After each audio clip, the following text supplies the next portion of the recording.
Hello friends, Shringi Gyandhara channel में आपका स्वागत है। आज का हमारा टॉपिक है विराम चिन्ह। अब देखिए, इसको इंग्लिश में हम पंक्चुएशन मार्क बोलते हैं। सबसे पहले तो हम ये जाने कि विराम चिन्ह किसे कहते हैं। मैंने यहाँ पर परिभाषा भी लिखी हुई है, आप देख सकते हैं।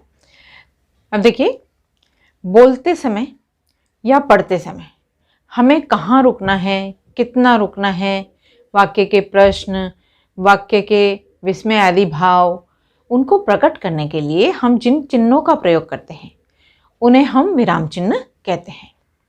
अब देखिए, विराम का शाब्दिक अर्थ क्या होता है? रुकना या ठहरना।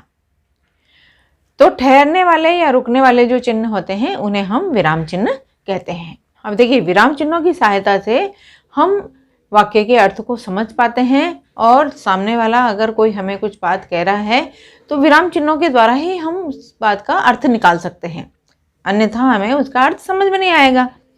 तो इसीलिए विराम चिन्हों का प्रयोग किया जाता है। तो चलिए आइए अब हम देखते हैं एग्जाम्पल से। जैसे अंदर आओ मत जाओ। अब देखिए, यहाँ पर मैंने कहीं भी विराम चिन्ह नहीं लगाया है, मैंने खाली अंत में फुल स्टॉप लगाया है, मतलब पूर्ण विराम लगाया है। अब देखिए, अंदर आने के लिए कहा जा रहा है या नहीं आने के लिए कहा जा रहा है, समझ में नहीं आ रहा है। विराम चिन्ह लगाएंगे तभी हमें समझ में आएगा। अब देखिए, इस वाक्य में हम अंदर आओ के बाद में कॉमा लगाते हैं। अगर हम यहाँ पे कॉमा लगाते हैं तो इसका मतलब हुआ अंदर आने के लिए कहा जा रहा है, मत जाने के लिए कहा जा रहा है, मतलब जाने से रोका जा रहा है। अगर इसी विराम चिन्ह को हम यहाँ पर नहीं लगा करके हम अगर यहाँ पर विराम चिन्ह लगाते हैं तो इसका मतलब क्या हो गया? अंदर आओ मत जाओ, मतलब अंदर आने के लिए मना किया जा रहा है, जाने के लिए बोला जा रहा है। ठीक उसी तरह से रुको मत जाओ। अब इसका मतलब हमें समझ में नहीं आ रहा है, विराम चिन्ह नहीं लगाए तो समझ में नहीं आ रहा है। यहाँ पर खाली हमने पूर्ण विराम लगाया है, परंतु रुको मत जाओ इनके बीच में अगर हम कॉमा लगाते हैं तो वाक्य का अर्थ हमें समझ में आता है।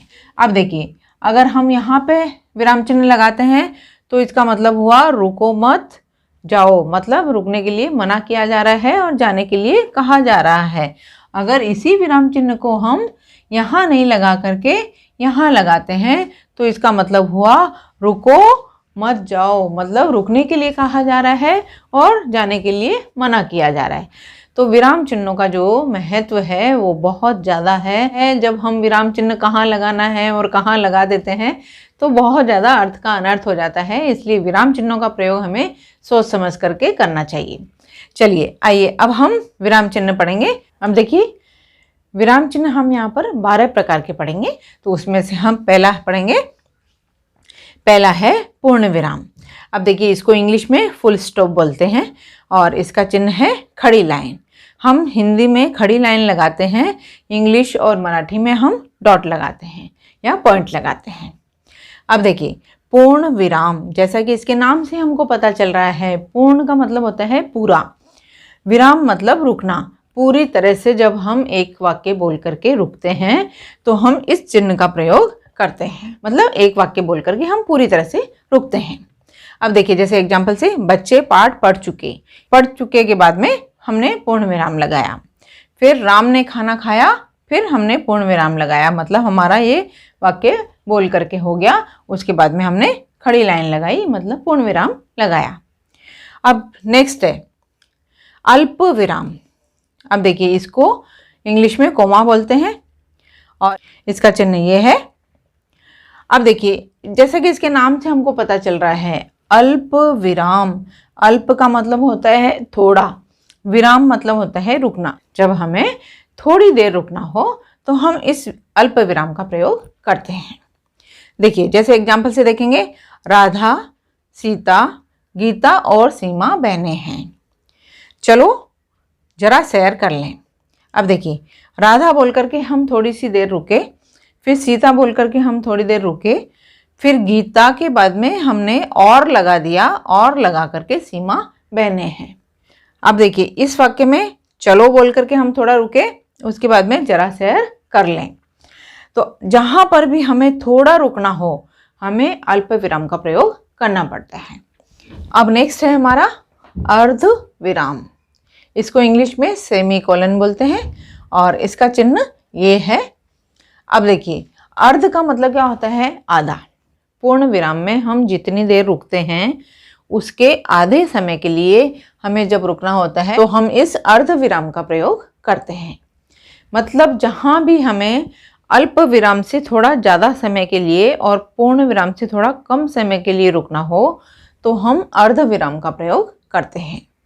अब देखिए जैसे शेरनी शिकार करके लाती, पहले पति को खिलाती, फिर स्वयं खाती। तो अब देखिए जैसे शेरनी शिकार करके लाती, उसके बाद में हम थोड़ी देर रुके, मतलब अल्प विराम से ज़्यादा समय के लिए रुके और पूर्ण विराम से कम समय के लिए रुके। फिर उसके बाद में पहले पति को खिलाती, हम थोड़ी देर के लिए रुके, अल्प विराम से ज़्यादा समय के लिए रुके और पूर्ण विराम से कम समय के लिए रुके। उसके बाद में फिर स्वयं खाती और फिर उसके बाद में हम पूरी तरह से रुके। तो यहाँ पर हमने पूर्ण विराम लगाया। तो इस तरह से हमें जहाँ पे अल्प विराम से थोड़े ज़्यादा समय के लिए और पूर्ण विराम से थोड़े कम समय के लिए रुकना हो तो हम इस अर्ध विराम का प्रयोग करते हैं। अब देखिए नेक्स्ट, तुम्हें पैसों की ज़रूरत है मगर मैं जानता हूँ पैसे नहीं मांगोगी। अब देखिए तुम्हें पैसों की ज़रूरत है बोल करके हम थोड़ी देर रुके, पूर्ण विराम से कम समय के लिए रुके। उसके बाद में मगर मैं जानता हूँ पैसे नहीं मांगोगी, ये बोल करके हमने पूर्ण विराम लगाया, मतलब पूरी तरह से रुके। तो पूर्ण विराम से कम समय के लिए हम यहाँ पर रुके, तो इसलिए हम इसे कहेंगे अर्ध विराम। मतलब आधे समय के लिए जब हमें रुकना हो, पूर्ण विराम में हम पूरे समय के लिए रुकते हैं, एक वाक्य बोलने के बाद में हम पूरी तरीके से रुक जाते हैं, परंतु अर्ध विराम में हम पूर्ण विराम से आधे समय के लिए रुकते हैं, तो उसे हम कहते हैं अर्ध विराम। अब नेक्स्ट है हमारा प्रश्न सूचक चिन्ह।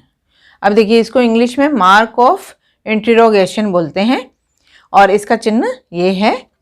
अब देखिए प्रश्न सूचक, जैसे कि इसके नाम से हमको पता चल रहा है, प्रश्न सूचक मतलब प्रश्न की सूचना देने वाला चिन्ह। जहाँ भी वाक्य में प्रश्न पूछा जाए वहाँ हम इस चिन्ह का प्रयोग करते हैं। अब देखिए जैसे क्या तुम गेंद निकाल लाओगे, लाओगे के बाद में हमने यहाँ पर प्रश्न सूचक चिन्ह का प्रयोग किया है। अब नेक्स्ट, तुम कहाँ जा रहे हो, उसके बाद में हमने प्रश्न सूचक चिन्ह का प्रयोग किया है। अब देखिए प्रश्न सूचक चिन्ह हम जहाँ लगाएंगे वहाँ पर क्या, कौन, कहाँ, ये प्रश्न सूचक शब्द भी रहेंगे।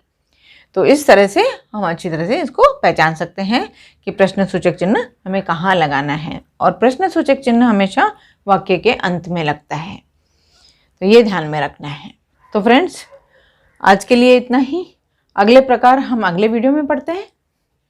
और मेरा ये वीडियो अगर आपको पसंद आया हो तो इसको लाइक कीजिए, शेयर कीजिए, सब्सक्राइब कीजिए और बेल आइकन को दबा दीजिए। अगले वीडियो में हम फिर मिलते हैं, तब तक के लिए बाय बाय।